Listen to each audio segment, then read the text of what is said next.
ഈശോ മിശിഹായ്ക്ക് സ്തുതിയായിരിക്കട്ടെ. നാം ഇപ്പോൾ ക്രിസ്മസ് കാലഘട്ടത്തിലൂടെയാണല്ലോ കടന്നു പോകുന്നത്. ഇന്ന് നാം ക്രിസ്മസ് ആഘോഷിക്കുമ്പോൾ 2000 വർഷങ്ങൾക്ക് മുമ്പ് ജ്ഞാനികളെ ക്രിസ്തുവിലേക്ക് അടുപ്പിച്ച ആ ഒരു നക്ഷത്രത്തെ പറ്റി നമുക്കൊന്ന് ചിന്തിച്ചാലോ. ക്രിസ്മസ് എത്തി എന്ന് നമ്മൾ മനസ്സിലാക്കുന്നത് തന്നെ നമ്മുടെ വീടുകളിൽ തൂക്കിയിരിക്കുന്ന വർണ്ണശോഭയേറിയ നക്ഷത്രങ്ങൾ കണ്ടുകൊണ്ട് തന്നെയാണ്. ഈ നക്ഷത്രം നൽകുന്ന ഒരു സന്ദേശമുണ്ട്: സ്വയം പ്രകാശിക്കുക, ആ പ്രകാശത്താൽ മറ്റുള്ളവരെ പ്രകാശിപ്പിക്കുക.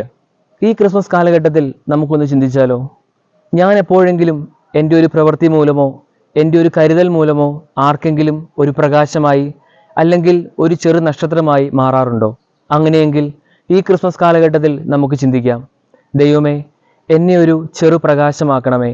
മറ്റുള്ളവരുടെ ജീവിതത്തിൽ അവർക്കൊരു കരുതലായി, ഒരു സ്നേഹമായി, ഒരു ചെറു പ്രത്യാശ പകർന്നു നൽകിക്കൊണ്ട് ഒരു ചെറു നക്ഷത്രമാകാൻ എന്നെ സഹായിക്കണമേ.